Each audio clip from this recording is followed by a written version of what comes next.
Guest आलेला टाळ्या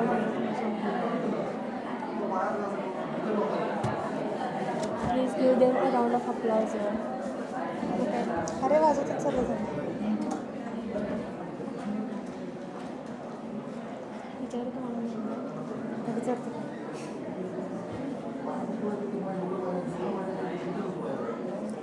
हां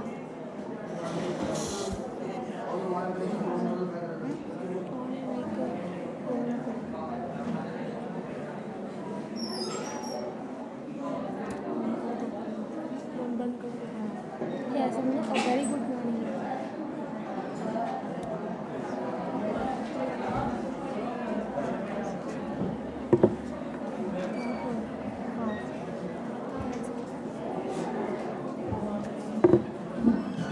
Good morning, class. A very good morning to one and all. The galaxy of intellectual, Your Excellency, invited guests, teachers, and my dear friends.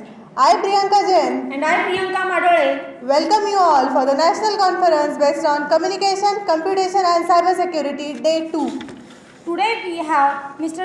Fazil Kazi sir as a session chair, who is a certified ethical hacker currently working in ITC Infotech Bangalore, and we are very proud to have with us such a young and dynamic personality, the alumnus of our college from Mechanical Department of the batch 2014-15.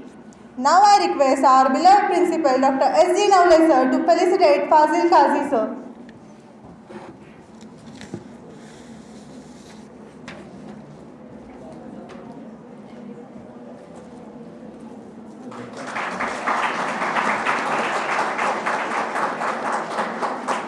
Thank you, sir. Okay, friends. Now, what the ethical hacking is? Ethical hacking is the one performed by a company or individual to help identify potential threats on a computer or network. A lot of government agencies, professionals, and corporations now understand that if you want to protect a system, you are able to protect your system, and if the system has been sufficiently protected. So, now I would like to request Mr. Fazil Kazi sir to take over the charge of dais for the presentation on ethical hacking. Yes, yes. Most of them are. Yes. So, You can directly start.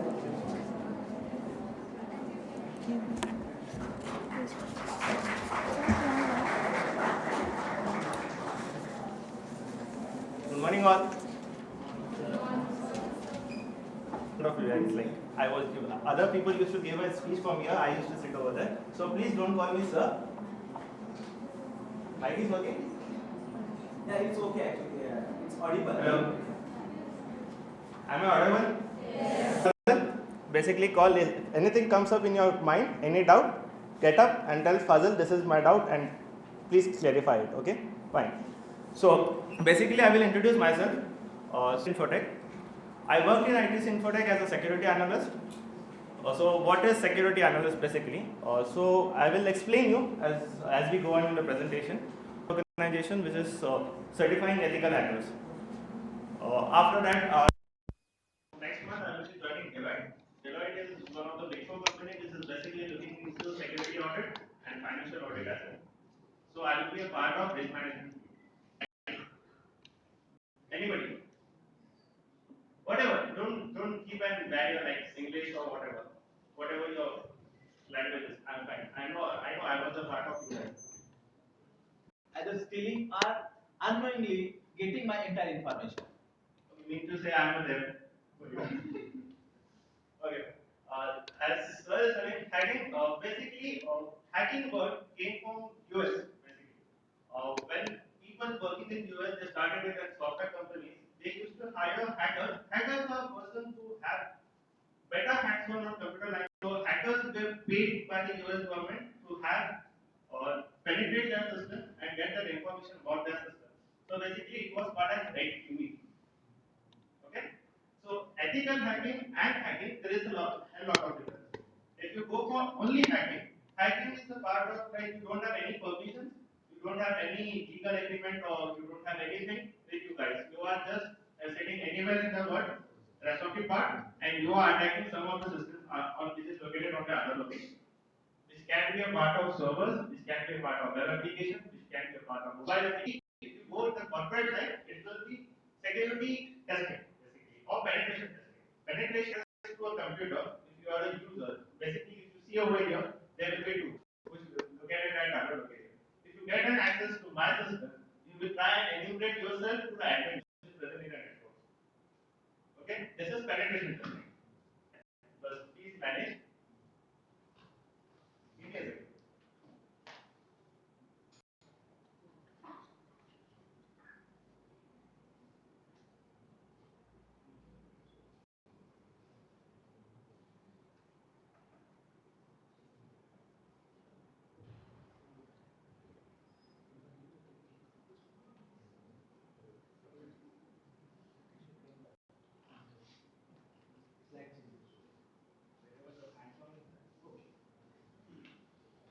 So communication for me, I require the support from the audience as well because I'm not a different part of working for it. So be very cooperative. Ask anything which comes up. I will help you first. So are you guys clear with what is ethical hack? Okay. So I think ethical hackers or hackers into their system. Like hackers are generally bad guys, as you say. Computer science students over here.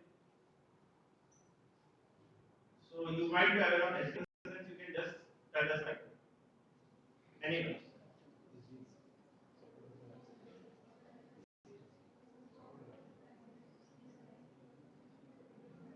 We love it.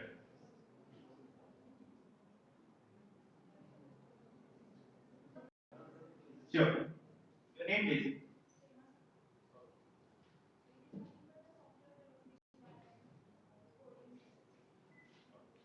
So basics start with software life development cycle. Basically, you have so before going into production state, you will have. For I'm considering about and web is being hosted on a web server. Okay. So when an application you have to get an authority, like from CA authority, you need to get a certification. UAT environment is user accepted testing, or SIT environment is system integration testing. Similar to the production environment, but it is being hosted on a local network.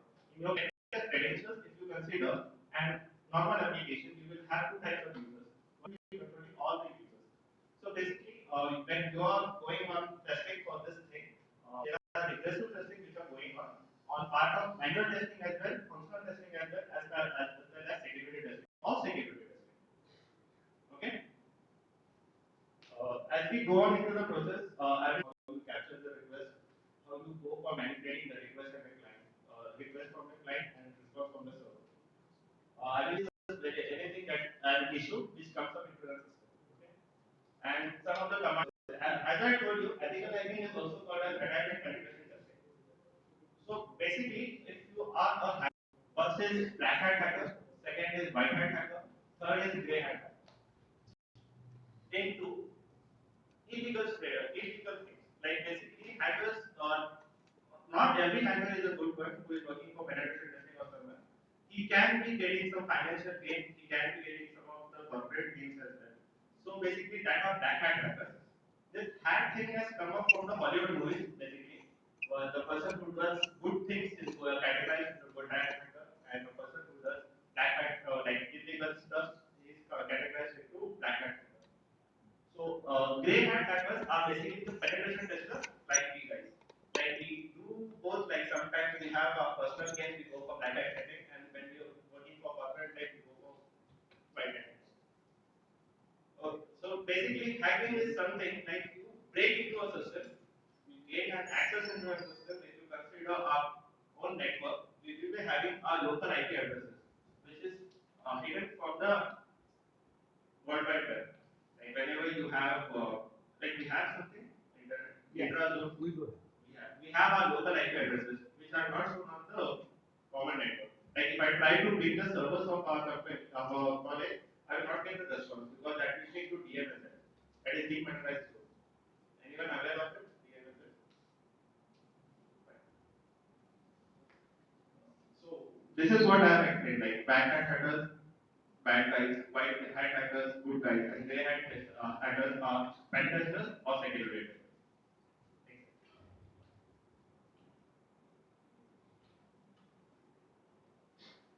the same thing what I have explained. Like an ethical hacker possesses good skills as part of programmers. Programmers think that they develop a logic, they develop the coding, but something is left behind as part of security. There will be something like loopholes into the system, which we guys point out.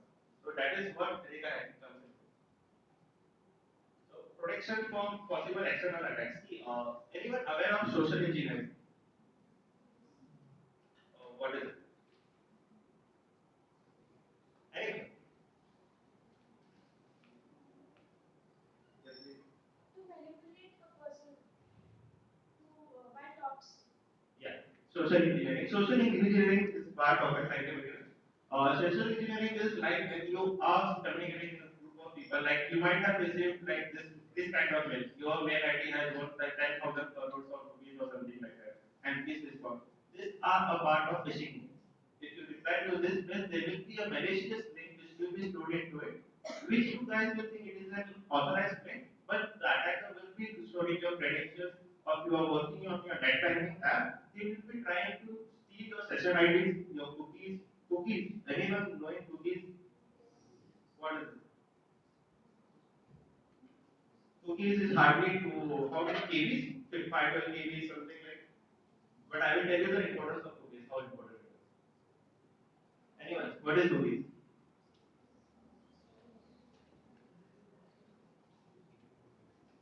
If it goes wrong, it's absolutely fine. Anyone? I see active people on this side, passive people on this side. Is it so? Is it going? Okay. Let me know when it's going. I will show you some of the hands on like how hypothetical I do. Anyone? Cookies. In your own language. It's fine. Log file session information is stored in the disk. So it is absolutely correct. Like cookies, whenever you are trying to log into a system, basically your credentials get stored into it in an encrypted manner, and that is stored on your local browser, basically. So that whenever you are logging into the system next time, the cookies will have all the information and it loads your web browser very at a faster rate. Okay, this is the basic overview. I am not going into the technical details. This is an overview for you guys because I have heard that IETC people are also doing. So cookies is basically storing of your credentials or whatever the things stuff which are stored in an encrypted format. Okay. I was at a part of social engineering. Right? Social engineering and phishing mails, spamming mails, or basically many a times it happens like you will get mails which will say you like you have won this much crores, you fill in your details. From there it starts. If you get your name, your mobile number or contact number, he will try and manipulate your number. Like he will send you messages. Tiny URL, aware of tiny URL is something which will be an URL which will be a malicious code. If you click on it, your details will be on that site. The session ID. Session hijacking is basically a very severe attack which is being performed on web applications, mobile applications, and your apps, mobile apps. So one more thing is like you might be aware of viruses, malware, trojans. Viruses, basically. We have antiviruses as well. How many of you have laptops or computer at your home? Having. How many you have licensed software with you guys? The Windows thing. Because mine is not. So what is that? Why it asks for an update like this? Active Windows now. Why is this?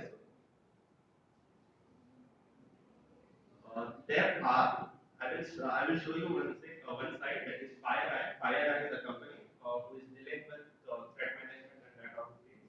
I will show you the number of websites, the number of systems which are compromised each and every day. There are thousands of applications which are compromised each and every day. I will show you that. Let's go on. We have to show you. So basically, this update or this activation is showing us empty. Because whenever you every day the hackers or whatever the thing is, they will develop viruses, trojans, and they will be sending you to malicious link or you can when you are downloading some of the applications or songs or videos or any of the software, it is mere possible that it will contain viruses or malwares. I will tell you how to have a safety from these things. Like whenever you are downloading from any site, you are downloading any of the application, you check the hash value. Aware of hash value? Amplify hashing, encrypting, decrypting, whenever you are to be more specific, symmetric keys and asymmetric keys. Okay. As we go ahead, I will talk about it. And what is denial of service? Anyone aware? Denial of service. Make system busy. Exactly. See, if and server is the server, basically people think Counter Strike on internet or something. You might have seen server goes down, or whenever the results are appearing on the website, the result goes down because there are number of requests which are made from the client, and the server is not possible, like it is not capable of taking that information or taking that handling that many requests. It will be thousands, lakhs, or whatever the thing is. It depends upon the server which is being deployed at the backend. Any confusion still now? If anyone has, please speak up. Shall I go ahead?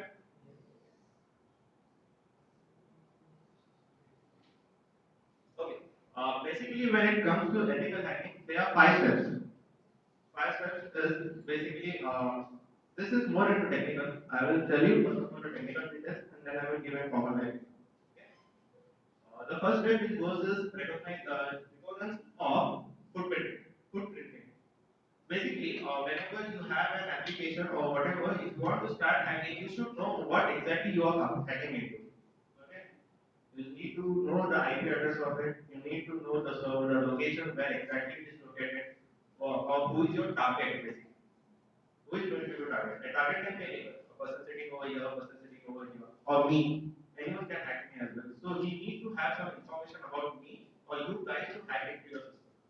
Basically, first of all, if we are considering hacking of a computer system, that is the IP address which is the very important and to hack. Okay. Second part is scanning. Scanning is something like if you consider a server, there will be number of ports which will be open. TCP ports, aware? Computer networks. How many ports are there? TCP ports plus UDP ports. Anyone, please. Is this 65,526? Considering zero. Am I right? So in that, basically when a server is being deployed, all the it's not compulsory that all the ports will be closed. There are various ports like you are aware of which service is running on which port. Like if I consider port number 21, FTP. FTP is fiber optic protocol. If I talk about port 80, HTTP or World Wide Web. If I consider 8080, local host, 443, HTTPS, your SSL certificate is attached to it and you have the servers running on it. Okay? So when a server is deployed on an application, the ports which are not used, the ports which are not into progress or which are not used into the system, that should be closed as well as filtered. These two things are different. Open ports are the attack vector, that is the point from which an attacker can get into your system. Basically. First of all, you never disclose your IP address because you might have heard Wi-Fi. Your Wi-Fi password should be protected, and you should not disclose your IP addresses of your Wi-Fi. Am I right? This is because I will show you how your system, like whatever things you do, is being captured by the attacker. I will show you the data. So when a person is scanning, he will be using some of the tools called as meshes, called as nmap, which will give a list of ports which are open. Okay. Then further you go for attacking that I will talk about. The next thing is gaining access. Gaining access is basically if a system is there and you have a password into your system. I heard that yesterday you had a session with Ashwin Gurgaresh or someone, and you were talking about password hacking, right? So can you give a quick review like how password hacking is done? Basically, whatever that happened yesterday. Okay. You have a dictionary with you guys, which will be having all the words starting from the lower caps A to Z uppercase A to Z, special characters, numbers 0 to 9. This is what you can use as a password, correct? So, this a combination of all these things will be put up into a dictionary, and then you can go for password hacking. Basically, password cracking, like you don't know. Another is a simple technique is guessable password. Like a person is there, he will be giving his name and his birth date as a password, or activate someone's name. I think not to say whose name, but it's okay. Then gaining access is basically you crack into a system, you get access into a system. You getting an access, this is a very tough thing. It's not that easy, right? I'm talking about gaining access, it's just password, crack your password and get into the system. That's not that easy. Because nowadays the systems are more secure, but I think it is still possible. Okay. Then maintaining access. Maintaining access is something like if you get an access into a system, you will be leaving a backdoor into that application, into that system. Like whenever you are getting like you have ended the session and you want to log into the system again, so you need not to follow all the two paths. The first one scanning and the printing thing. Gaining access, you already have compromised the system. You will be getting into the system directly. So you leave that backdoor. Backdoor can anything, it can be anything like you upload a file, you upload a program, you upload a simple calculator from your system which is being developed by you, which runs on Python code or Ruby or something. So maintaining access is very important so that you can get into the system very easily whenever you want. And the most important thing as part of ethical hacker or hacker is clerical tries. Because when you are working in a corporate life, everything which you do is being stored into your logs. Logs, aware? Logs contain what? Anybody?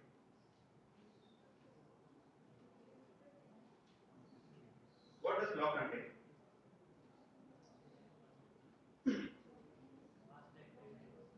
Recent activities which are being done, like who has accessed the system, who has made changes to the system. If you are not an user, you are an admin and you want to see who is logging into your system, who is making what changes into your system, along with the time, the IP address from which it is being used. That is the standard policy that each and every company should follow in order to have an audit logs. These logs are being audited on every 6 months or a period of 3 months, whatever the thing is. That is a different thing. But each and every computer or system should have logs, and logs contain each and every information. If a system is compromised, we go for trace routine to see forensics basically comes into picture after hacking is done, when the system is already compromised and your data is being breached and your information is leaked and your business is at loss and everything happens, then forensics comes into picture. At that time, the logs will be a very vital thing which will be helpful for deciding who has acted on system. If you don't want to get caught up, you have to clear your tracks. Like how you entered into the system, what changes you made, each and everything right from the IP addresses to everything. Right?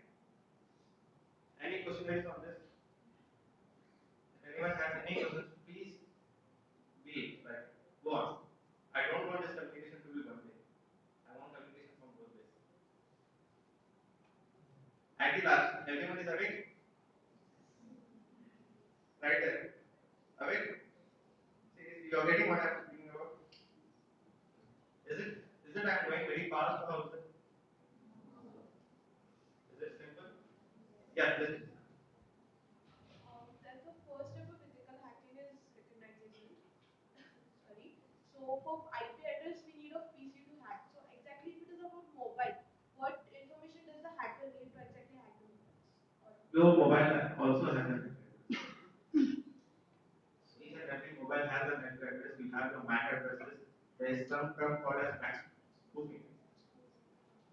MAC address spoofing. That is very likely to your device number will be registered with that IMI number, which will be registered to a specific MAC address. Even if you are not using a SIM card, your signals are being sent on the basis of EMI. Like whenever your mobile is being at 7 and your SIM card is being moved.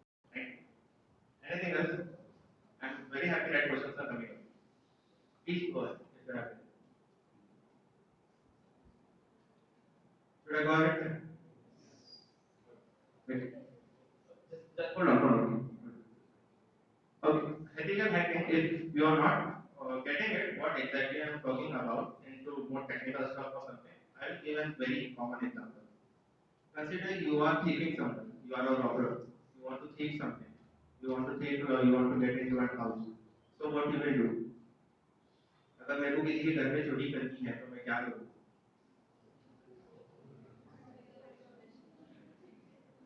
पहले देखूंगा कि उसके hack value क्या है, उसके घर में कितना पैसा मिलेगा। ऐसा नहीं हो कि चोरी कर दिया फिर आधा बेचारा नहीं मिलेगा। So basically the hack value is very important. First of all, I will go and see which house I have to go in. कौन से घर में चोरी करनी है, क्योंकि एक सोसाइटी है तो उसमें से कौन से घर में चोरी करनी है, that is my target. Okay? I am fixing my target. Like this house is to be robbed by me. इस घर में मेरे को चोरी करनी है. The second part goes into scanning. Scanning is something I will tell you what exactly scanning is. उसके घर पे नजर रखेंगे कि उसके कितने लोग हैं उस घर में. How many people are staying over there? किस टाइम पे उस घर पे कोई नहीं होता, सिर्फ अकेला होता है. लॉक किस टाइम पे होता है, like both husband and wife are working, that is the best time to sleep, right?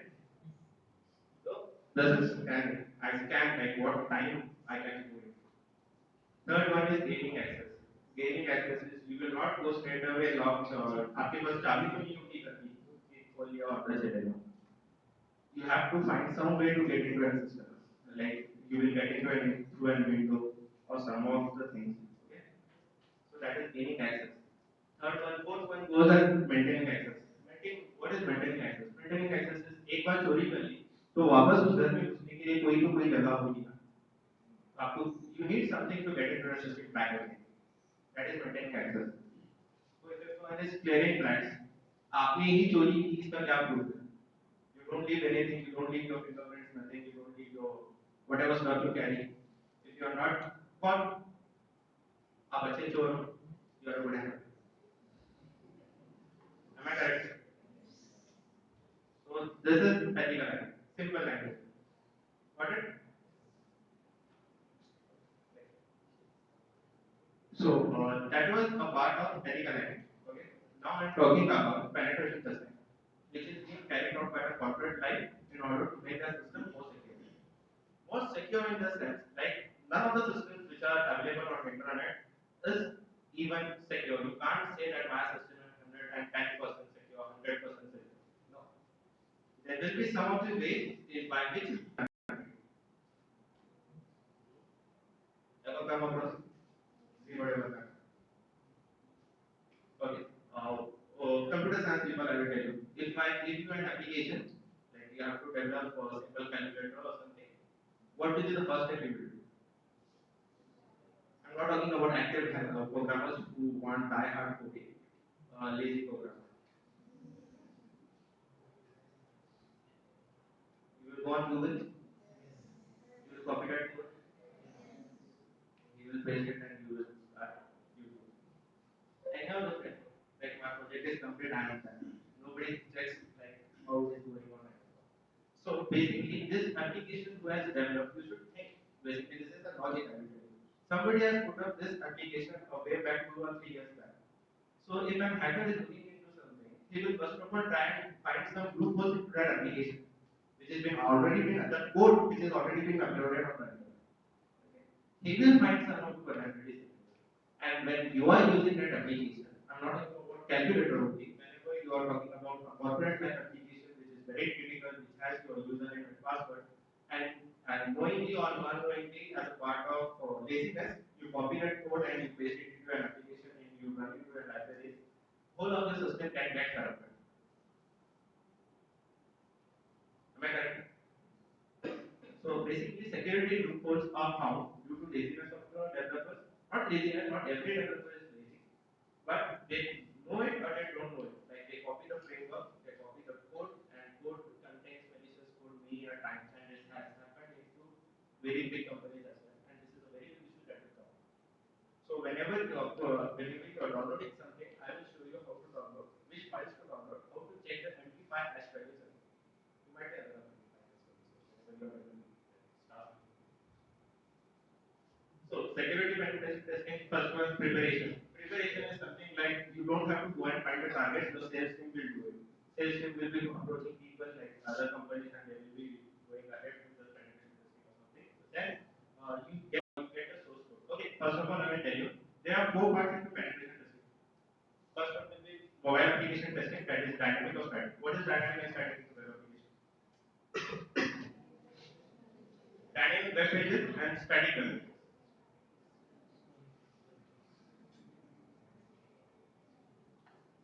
Anyway, we did it wrong.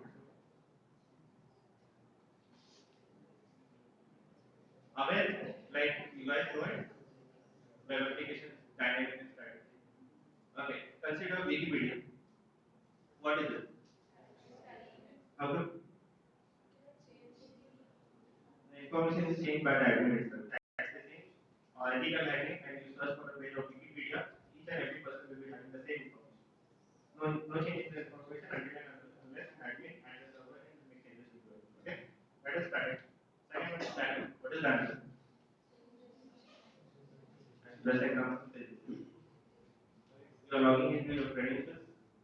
Whatever is seen on your profile, that will be not seen to others. Basically, you don't consider a post. Whatever the personal information is there, it is only you who is able to see it. It is only you who is able to edit it. Got it? Different between static and dynamic. These are the both things are very important when you go into. Okay, first of all, web application testing consists of two types: web testing and second is the static web-based testing. Second part goes as mobile application testing. Mobile application testing has three parts again into it. First is if you consider your Android app, you have that .apk file. Right? And you go for iOS app, you have .iOS. Okay. So these apps are basically a secondary developing secondary tested. Like once the APK file is completely ready, you go into converting using decompilers, you go and convert it into Java executable files and you make changes into the thing. This goes as reverse engineering, basically. We call this as reverse engineering. And another part is local storage data. Whenever an application is being used, like if you are using an application of SDFC on your mobile, you have an application on your system, then your credentials will be stored on your local device, your mobile, because it is a thick application. Aware of thick applications and thin applications? Okay. I will give an idea. Thick applications is basically which is system application is a program. Aware SAP you have that application in review of something 500 MB or something and you install in your system and that is being accessed only something which have been when you refresh that page or that application it will be synced with the server and information will be seen on your application. Basically that application is stored on your local machine that goes as thick line. Thin client is like whenever you are using Facebook from your UC browser or whatever, and you put your URL and everything is fetched. Like there is a client is your mobile laptop or desktop, and server is Facebook server which is located at a remote location. That is thin client. Okay. So mobile application, if I'm giving an example of an app, Facebook app which is stored on your Android mobile, that is a thin application or thin application. Sorry, I can't hear you. Come again, please. It's a thick application, right? It is stored on your. I'm talking about Facebook app stored on your Android mobile. It's a thick application because it is locally stored on your mobile. Correct? So when you store the credentials on your system, like you don't need to log in each and every time when you are using your Facebook application. It is directly land up due to the login there, the home screen. Why? Because your systems are already your credentials are already stored into your application. And when a person is targeting your mobile, his area of interest will be this passwords and this credentials which are stored in your application. And we do test for this when you are doing mobile application testing. Okay. Third part is infra VAVT. That is infrastructure vulnerability scanning. There will be two things. What is the scope? First is vulnerability scanning, only vulnerability scanning and penetration testing. Vulnerability scanning is something you search for the open ports in a server. That is vulnerability scanning. And if you go for penetration testing, you are trying to exploit. Exploit in the sense you are trying to get into the system. So this is penetration testing. Okay. So whenever the scope is defined in that application, like whenever we get a project, we discuss with them what is the scope. Is it only vulnerability scanning or vulnerability scanning plus penetration? Okay, that is like you sign some of the service legal agreement, like whatever if the system is compromised, we are not responsible. Okay, because you should have a backup of your application and this blah blah things are there. Second stage is whatever we do, scanning. As I told you in the previous part, what we do in that part of ethical, same thing applies over here. But this is into legal things, like you have established legal agreement with you, so you can scan anything and each and everything, whatever is available. Identification of vulnerabilities, I will tell you, I will discuss on this. Attacking, attack means how to identify an attack, and fourth is one is reporting. You have to report, like there will be a standard format how you report the vulnerability. If this issue is present, then how this like, okay, how you are able to find that vulnerability and how you should fix that vulnerability. Okay, vulnerabilities you are like you are getting what I'm talking about vulnerabilities. Vulnerability is any security issue. Okay, getting it? Excellent. As I was talking about preparation is this signing of contract and everything, right? So you are getting it very. I have already talked about ethical hacking. I don't want to get into hacking. I want to explain to you if you are going out in the market, you have a career opportunity as security analyst.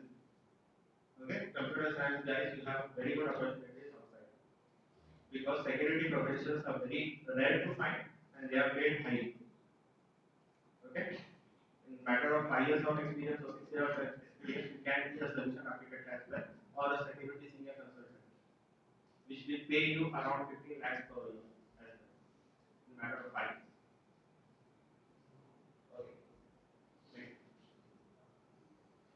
Footprinting, you might be thinking what exactly footprinting we will talk about. It's IP ranges like if you are having a corporate life, it will be like 15 dot 16 dot something and 0 to 99. It will be 99 to 60. That is the range of IPs that is present. Okay. So how you will do it? I will talk about some of the tools. If you go and search for this tool, NS lookup, and that IP address you are getting. Try this. Give your own IP address. It will give a complete history of who is your service provider, from which area you are using, from which state you are using, and what time you will be active. It will give a complete information about your NS lookup. Manual driving is something like I will talk about manual driving. Manual driving, I will show you how exactly it goes. There will be different servers. Anyone aware of their name some servers? Microsoft, IS2, 7.5, Apache Tomcat. Aware? CS guys will be aware. Okay.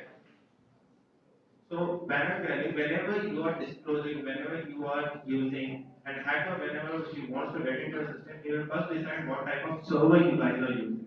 If it is Microsoft 2S 7.5, there are more vulnerabilities. If it is an Apache Tomcat, you can go ahead with the vulnerabilities which are already present on Google. If you search for vulnerabilities present on Apache Tomcat 7.5 or whatever on internet, you will find a list of. Anyone heard of Google Docs? DORAS. Alright. Search engines are also a very good thing. Like basically, if I'm talking about I want to hack a particular person through social engineering, I will check his Facebook profile, I will check his Twitter account, I will check his photos like who he is meeting up with. I can see who is closer to him. I can go for performing phishing attacks over there. Okay. Is anyone having any questions? Please come up with the questions if you have any. That is the way that I'm not going to. I will be concerned that I will be not going. Is it going? The next one. Identification of vulnerabilities. So whenever a web application is concerned, you have OAuth top 10. Okay, this is a standard which is followed all over the world for defining the vulnerabilities which are present in your application. I will show you that as well. If you search on Google, go and search on Google, OS top 10 there will be 10 vulnerabilities which will be present. Anyone has heard about SQL injection? Any idea? Whatever the thing is, I don't want technical stuff. Just give me an overview.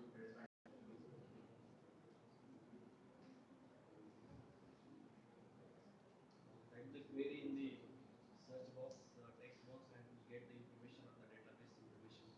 Absolutely correct. What sir has said is absolutely correct. See, basically you have queries, select where from that single code you use hyphen hyphen in order to comment out the things which is coming after it. Like basically, SQL injection can be used for getting that information on the server, like which tables are there. If the server is, if the web application on the server is not capable of handling the malicious, not malicious, SQL queries which is in the unstructured form, then it will throw an error and it will give you information which are the tables which are there, who are the users. Sometimes if it is a very vulnerable application, it will give away the password. And SQL injection is also used for breaking into the login system, the authentication system. With Fazil as authentication system application, you will have two things. First will be username, second will be password. And many a times we are coming up with a new thing that is multi-factor authentication. You might have find out Paytm, we have OTP thing. So secure. Basically, if someone is knowing your password, still you cannot use your account because you have this thing. And one more thing is captcha. Captcha, you are aware, like random characters will be there until unless you put it correctly, you cannot log into the system. Captchas are also there. That also I will show you. Okay, so SQL injection is one type of vulnerability which is found in an application. Access is cross-site scripting. So this will be a new thing. Cross-site scripting is basically if you are using a Java tag or HTML tag, that will be basically if you have angular brackets, script, and you put alert and something. This is a very basic example that I'm talking about accesses. There are three types of accesses. Restricted accesses, which is the application, the user who is using it is only the affected guy.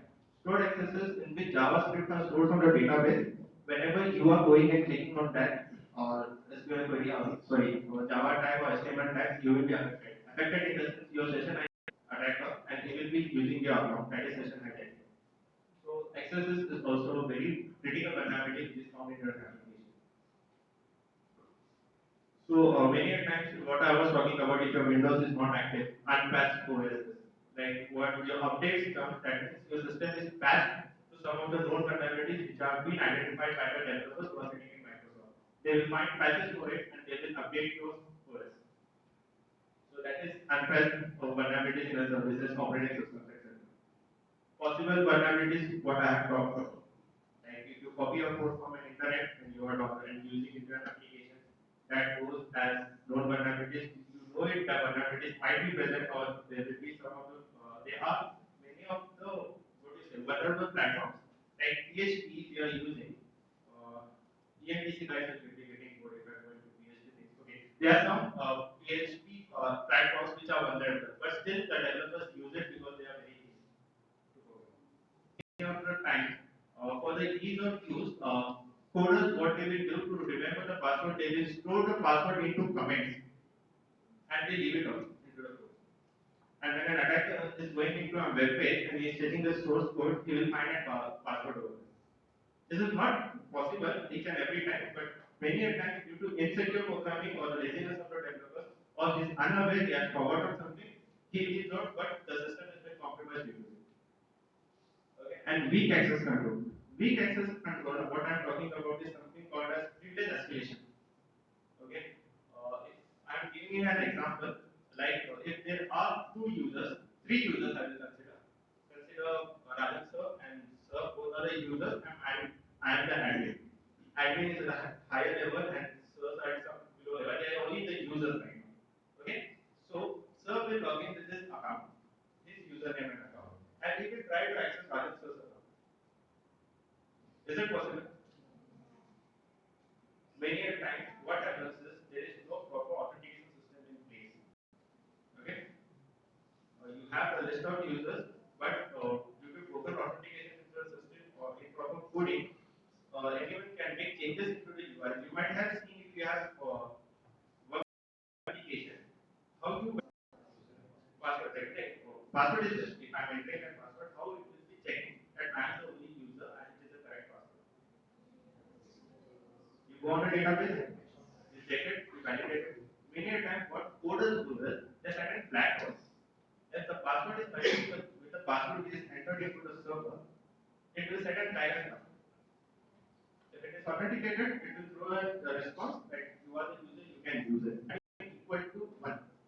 And you make changes. If it is 0, then it will then you are not authenticated and you are not authorized to use. And you make changes in as from 0 to 1. And if it is an active session, that is the case of post processing as well as privilege escalation. Am I going above it? Should I be more simple or regarding this? Okay, I will go ahead and show you how it works actually.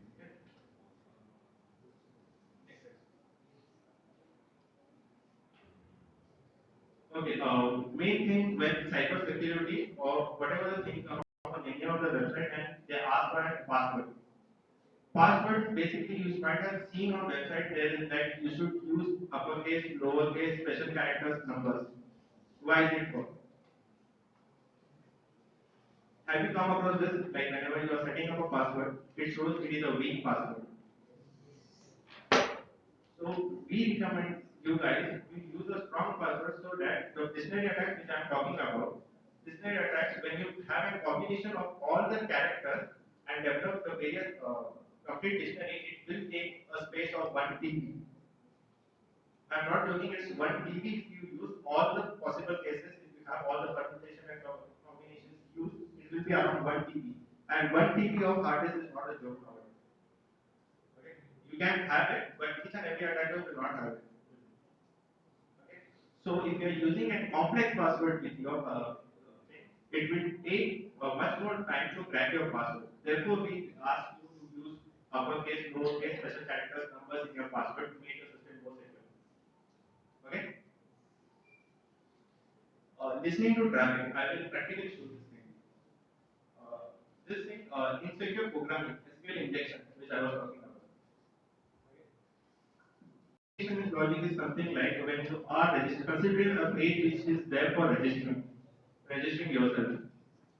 Okay, you need to put your username, you need to put your password, you need to put your email address, mobile number, and everything. Okay, there is a business logic which is to be followed if there is some error because many of the time an application or web application asks for an email ID and that email ID, on that email ID an activation code will be sent. It is for confirming that whether you are a genuine user. If you are randomly putting up things like blah blah at the rate gmail.com. So it will take, there will be random users of the application and that application will fail because the server is not able to handle that. Only at that time it will be able, you will be able to get to the system. So this is a part of application learning. So for identifying the vulnerability, which tool did sir show yesterday? He showed some tool. Okay, for password cracking, you have a dictionary attack come into something like brute force attack, password guessing, and the tools used for them are John the Ripper, Hydra. Anyone has heard about this tool? Hydra. Like whenever you are putting, your password is cracked. You need not to know the password. You need to crack the password. Anyone aware of keyloggers? What are keyloggers? Okay, you might have seen in the movies whenever you are pressing the any key on the keyboard, it gets stored.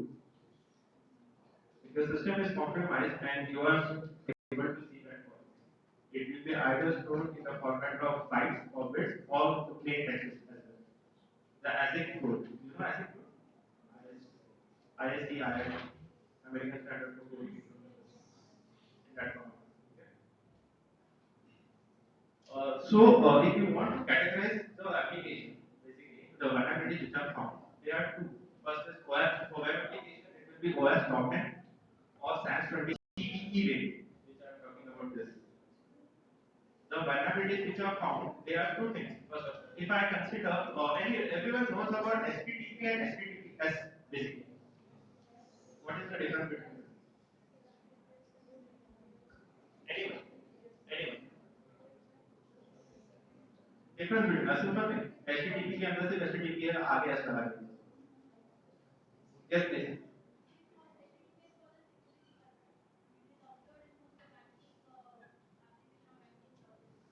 Yeah, basically it is used for making a system more secure. But what is there in HTTPS which is not there in HTTP?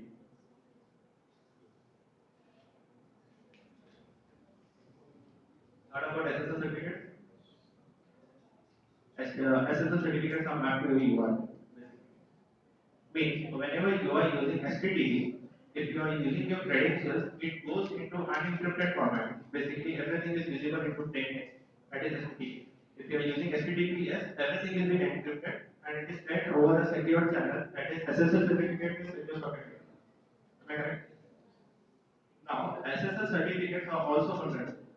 If you consider SSL V1, V2, V3, which are using which ciphers? What are ciphers? Anyone? Ciphers.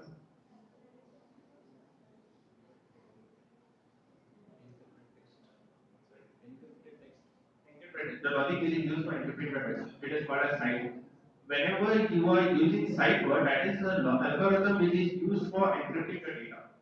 You might be using something, right? If it is A, you are converting into some random data. You need to have some algorithm, hashing algorithm or encrypting language which is being used. So that is being defined by SSL certificate or into a cipher. If you use cipher, it is present into SSL V1, V2, V3, and these are vulnerable to poodle attacks, heartbeat attacks.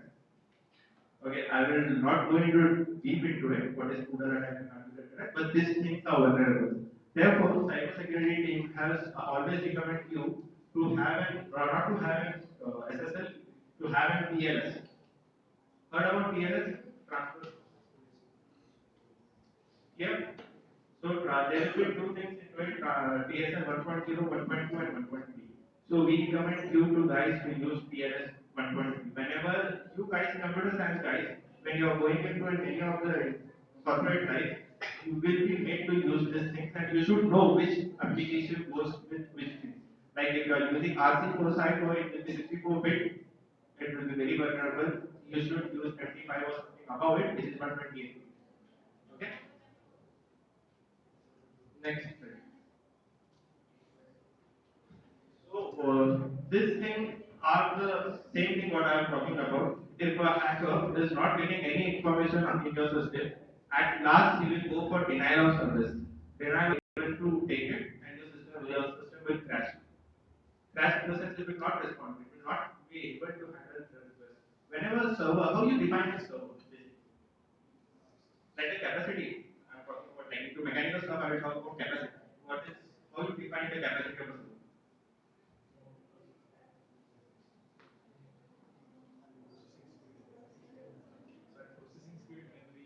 Yeah, processing speed, memory, number of requests it can handle.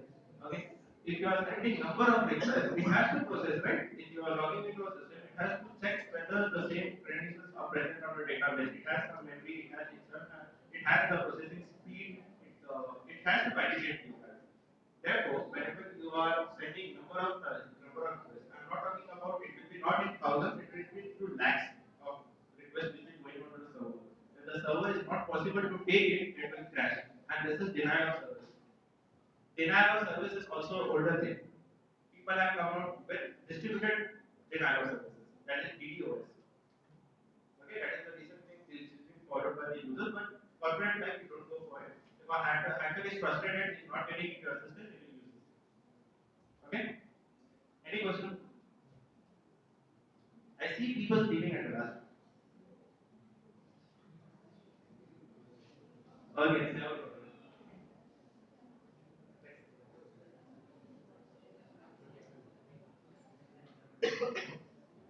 see, this one which I was talking about, weakness is TCP and IP.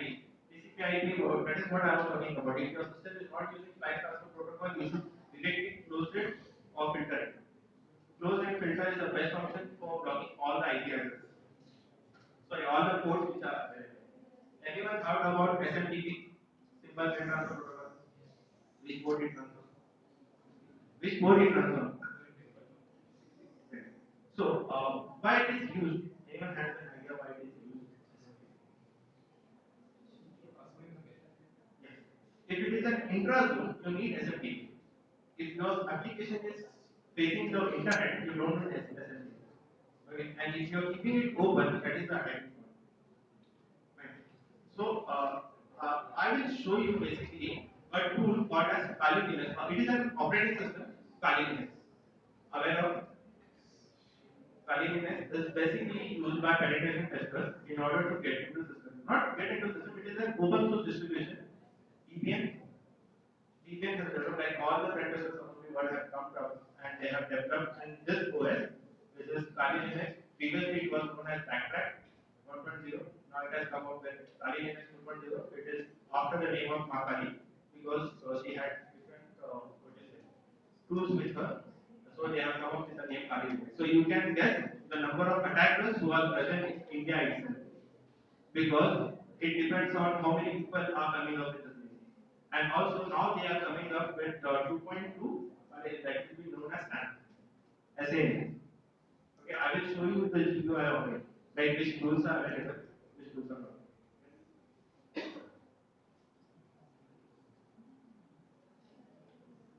So you have two types of encryption system in your system. That is NTFS. NTFS. What is it? File system. Okay. So basically, when an attacker is getting into a system, they will try to break into this file system. They will try to get an access of your kernel. So which kernel is more secure? Windows or Linux? That is a very wrong misconception. Both kernels are equal. Okay. Never answer this question in an interview. If someone asks which kernel is more secure. Even Linux question can be compromised, right? But Linux is it's not that difficult to handle. You can try. Okay.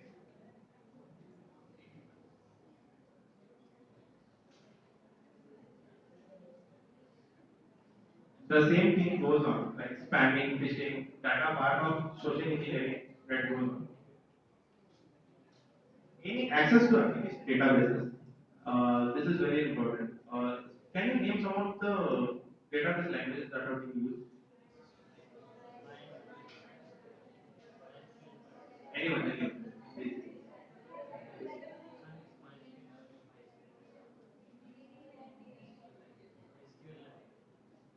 What is SQL? MySQL. Oracle. So this each and every language is different. SQL injections and the XSS attacks or CFRS attacks, that is cross-site request will be something that happens due to the input validation. First of all, if you have an input parameter where you can enter your name or something, that is the only point where user communicates with the database. If you are making clicking on something that you can't do anything, like you have already said, that is absolutely correct. You only way an attacker can attack your system is through the input parameters. Input parameters I'm talking about is your name or something you are entering into it, and that is the point where you can enter your SQL queries, your Java tags, your HTML tags into it, and if the web browser or the application is not clever enough to understand whether it is from the application or the user process data, it will process that data. That's script which we are using, and it can also call as it can also lead to Windows relocating all the windows, like you will be allocated to some other website malicious code. Okay? Next. So this thing, I talked about Kali Linux, right? In Kali Linux, you have this thing, Metasploit framework. If you go for security, like pen testing, this is the very important thing that you will come. You have to, like, each and every pen tester have to go through this. Nexus is a tool for scanning your IP addresses. The range of IP addresses, it is a very intelligent software which is used commonly by each and every company in order to scan your IPs. It will give a list of IPs which are open, like ports which are open. It will also give you the vulnerabilities which can be possible. It can also give you the exploits, which exploits are possible on this tool. So this tool is by Enable Network Service Professionals, and they have developed it. And after you are getting the open source, you will use Metasploit framework in order to get into the system. Next, reporting. I will show you some of the reporting. Okay. At last, this is the last slide you are getting more access. Ethical hacking commandments. Basically, if you are a ethical hacker, you don't go for if you are getting some of the information of the company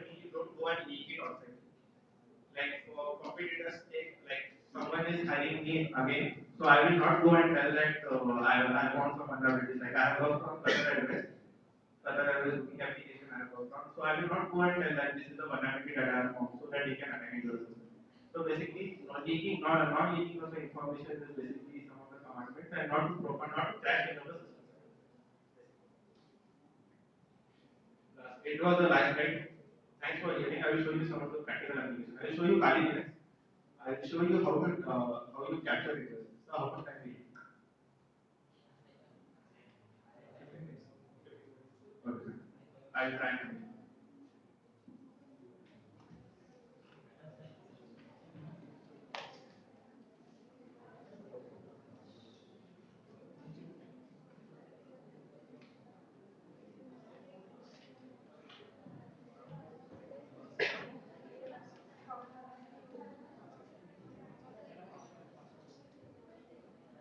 don't try and take everything is encrypted. Okay. This is the GUI of Kali Linux. Like this is the operating system of Kali Linux. Okay. So if I show you, if you go into this thing, you will have whatever I was talking about, information gathering. Information gathering, you have this number of things. These are the various tools that you can use for information gathering, right from network finder, OS fingerprinting, even anyone is any program. If you have any doubts, please come. Shall I go ahead? Shall I continue? Or is it boring? I know that presentation was boring, but this is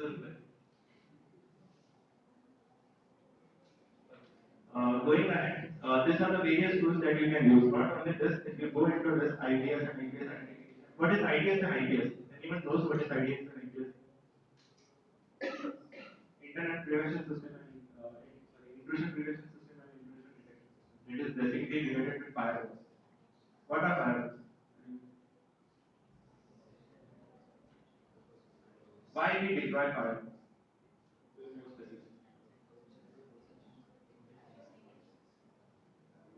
Why? What is the work of firewall? Like what firewall do?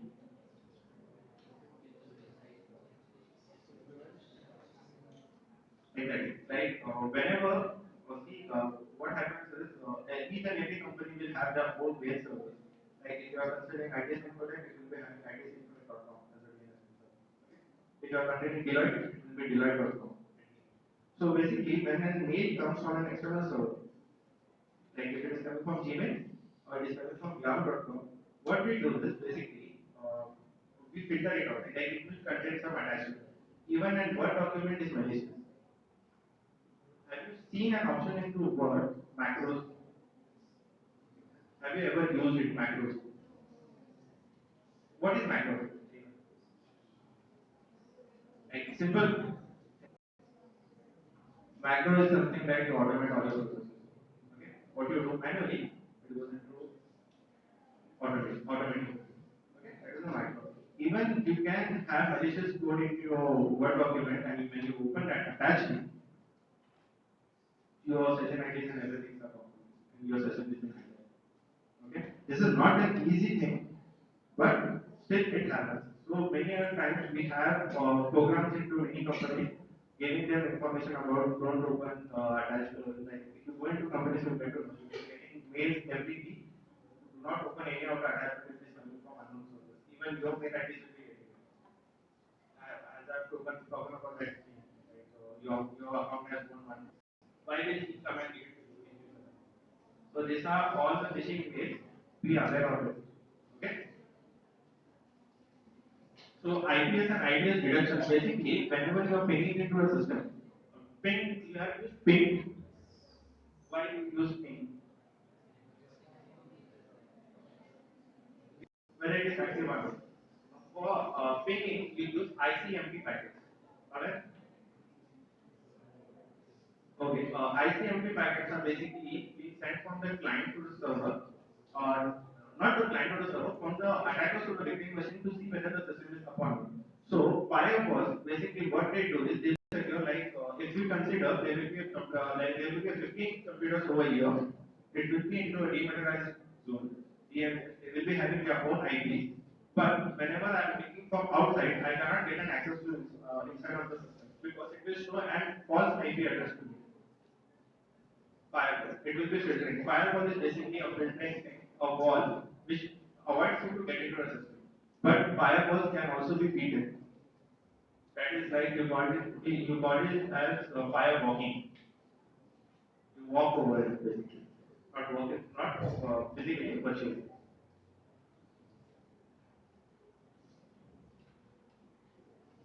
So I was talking about Nmap, right?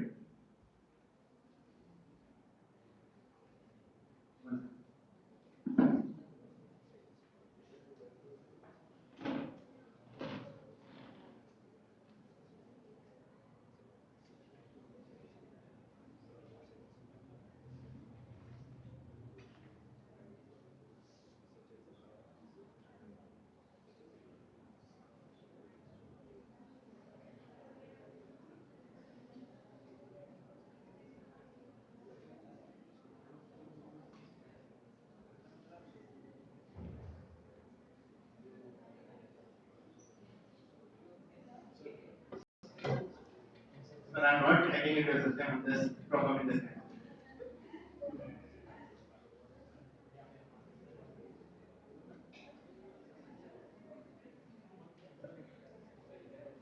Anything. Or even if it's only address. I'm not hacking it.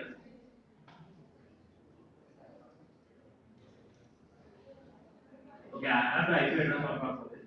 We'll do that.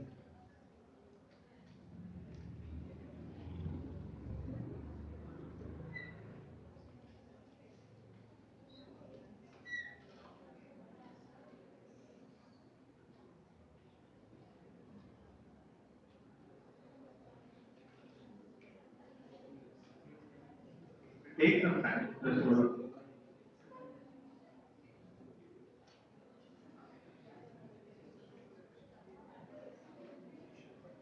Okay, basically, Nmap is the full form for network mapper. On Nmap, we have a tool called as College Guard. What about it, College Guard? College Guard is something like when you have a range of IPs, whenever it comes for testing, you get all the IP addresses hidden, it will provide you a reputation policies as well. So College Guard is another tool which is used for it.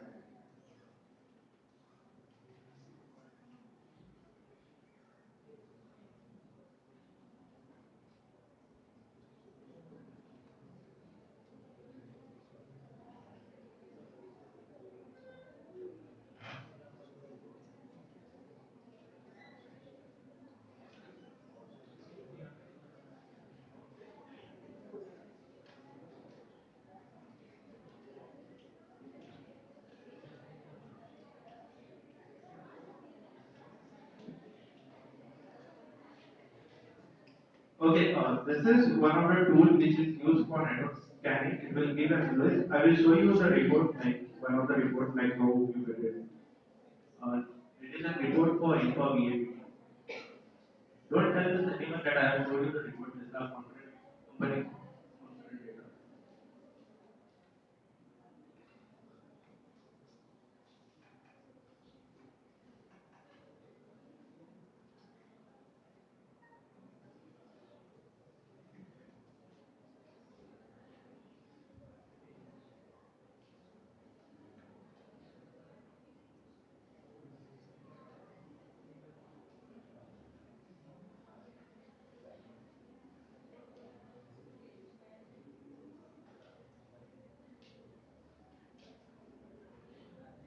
So this is a company which I work for, like a project which I work for, it is entity data.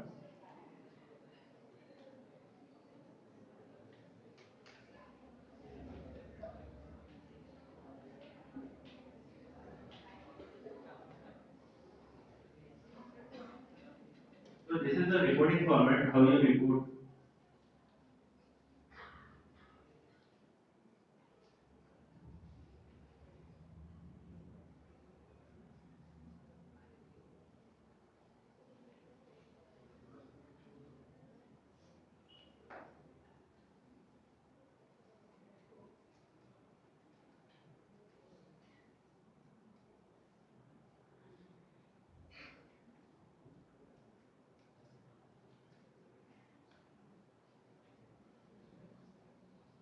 talked about like symmetric keys and asymmetric keys, right?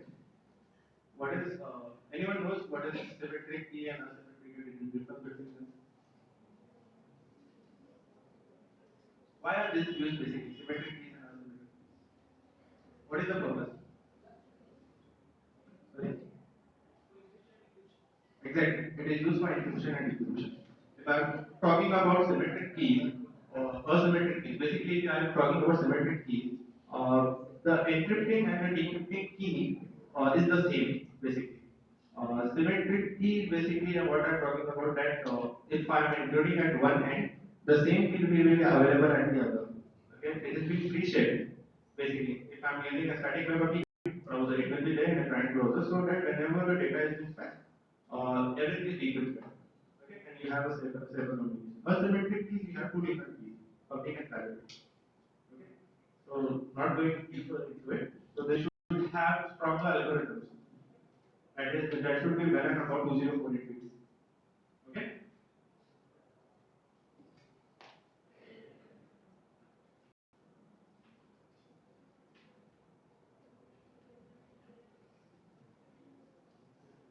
I was talking about banner driving, right? Footprinting.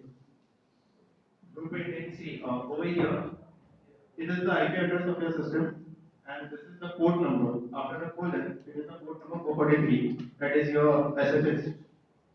Okay? HTTPS which is working on, and you have the platform over here. The coding language is being used PHP 5.6.24, and this is a vulnerable framework. We don't recommend the developers to use this. Okay? So this goes into critical things. This is having this information you will get. I will show you how you get this information as well. When you capture the request, see how when communications occurs between two computers, if it is a server and client, anyone knows what is TCP handshake? Exactly, three-way handshake. How it is? Anyone, just be seated, tell me, anyone. What is TCP three-way handshake?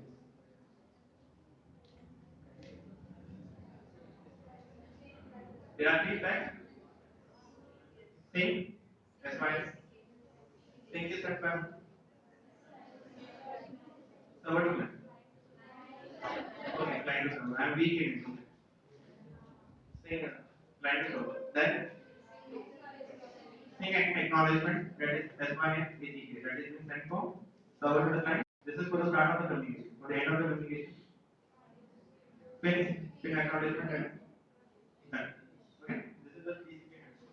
I will show you the handshake which occurs when a request, like basically when you're talking about web applications, it goes from the client to the server. You manipulate some of the data, or you ask for someone to you try to fetch some data from the database, and the database will respond. That will be the server. That will be the response of the server. So whatever you do in a web application, whenever you are performing any of the attack, whenever you are doing any manipulation, anything is to be done by this thing. That is only the request and the response. These are the only two attack vectors that you can target. Okay.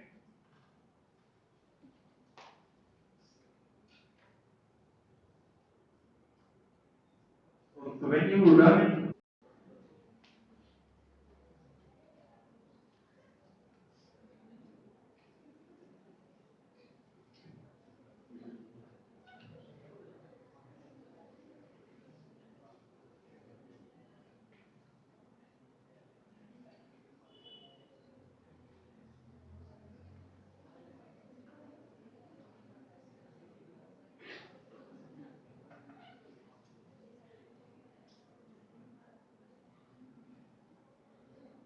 see. What I am doing over here is I am running an nmap, that is network mapper. All this is being coded by Lua language. Anyone knows LUA programming language? There is one kind of programming language. Like for nmap only it is being used, but nowadays people are using Python. Okay. I am defining what is there in this. I will tell you. This is nmap. This is for describing the port number. Like minus B 443 on this your HTTPS works. This is the script which I am using, and this is the IP address which I get from the attacker, from the victim. So it will show you vulnerable This HTTPS is vulnerable because it is using the weak side for RC4, which is vulnerable for wooden attacks. Okay. Wooden attacks basically I will if you go into an overview, whatever the data is being decrypted, stripping happens. Stripping is something that whatever you have that is basically decrypting, but we call it technical language as stripping of assets. Okay. This is the report. This is the live report which I am showing you. Like whatever we do into security testing or penetration testing, this is the way we report it. Okay. Anything? Should I close on this? I will show how to capture a request when an application is running.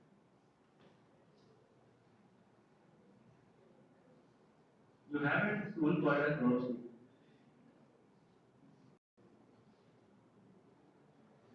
This is basically an interceptor. Basically, how it works is when a communication is happening between a client and server, this will act as a proxy. What is proxy? Project something like you keep in middle between the client and the server and you're capturing each and everything. Okay? The request and the response. So this basically is categorized as man in the middle because someone is present between your server and the server.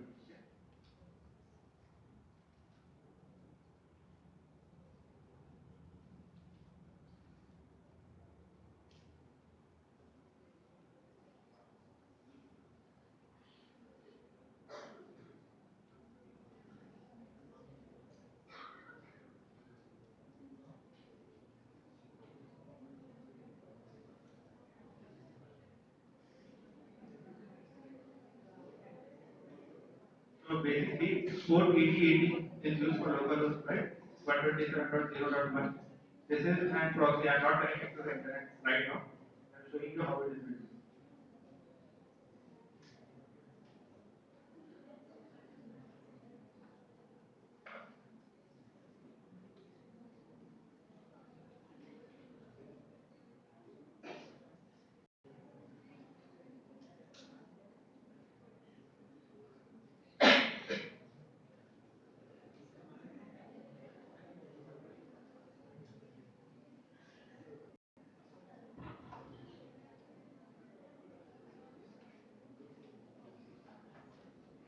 It is a basically.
Okay, right now I'm not able to do it like some problems with the internet and also connected it is.